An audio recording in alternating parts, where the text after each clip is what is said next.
This is Fox 5 Morning News. Okay, that's weather. Allison, I'm going to toss it over to you for important information on taxes. Like it or not, tax day is 4 weeks from today. You aren't alone if you haven't even started working on your state and your federal tax returns, but you shouldn't let any more time go by before getting your paperwork in order. Joining us now with advice on how to get through the process is Samantha Fraelich. She is a certified financial planner and the vice president of Bernard R. Wolfe Associates. Okay. Good morning. Good morning. So before, I'm gonna tell you what we were talking about. Samantha was like, I was trying to think of a tax joke.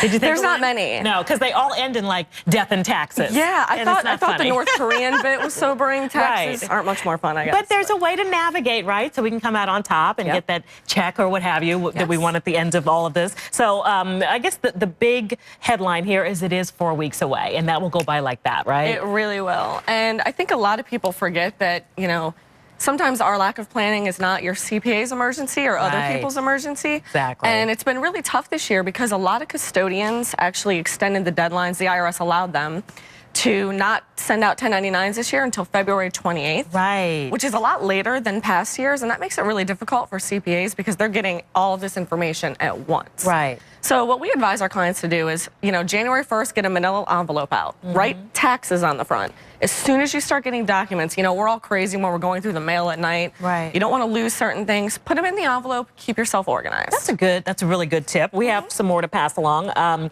You say before you even think about this time of year, decide who's going to do your taxes, get that paperwork together. I love that. Put it in that manila envelope, and don't overlook possible deductions. Right. If you're self-employed, there's a lot of deductions that you can take that people who have W-2 earnings can't deduct. If you have a home office, there's a lot of associated expenses with that and with vehicles as well. Okay. To know this, I mean, I'm sure that you would say, go see a professional. But if you're trying to do this and navigate this, how do we even find out, like, maybe what we didn't think we could use as a deduction, we can really take as a deduction? You know, TurboTax and all of those self-prep software, they have come a long way.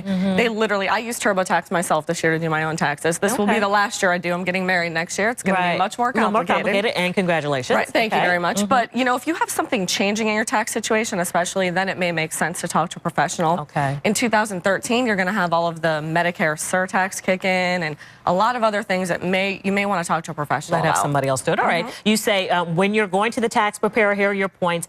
If you want to deduct home office, we talked about that a little bit. If you sold anything in 2012 and about health-related payments made, it's all kind of changing now, right? Yes, and a lot of people encouraged pushing all of your health expenses into 2012 because in 2013 it goes up to 10% of your modified AGI.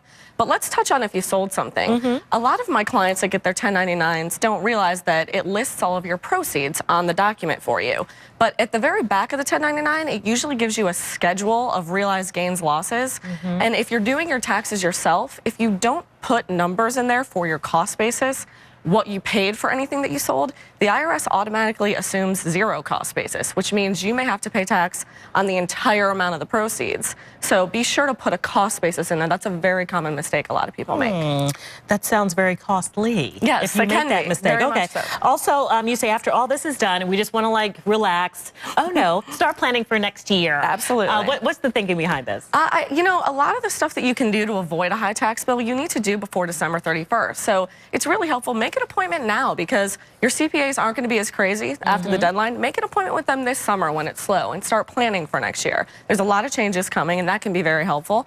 Also, don't forget that you have until April 15th to set up an IRA account. That can help you put away another deductible amount. It was $5,000 if you're under 50, or if you're over 50, you can contribute up to $6,000 in an IRA. Your deductibility will depend on your income. So you should be thinking about this all year round. Absolutely. You know what? It'll save you a lot of headaches. If the more organized you get, isn't that the rule of thumb in life? Probably? Absolutely. All right.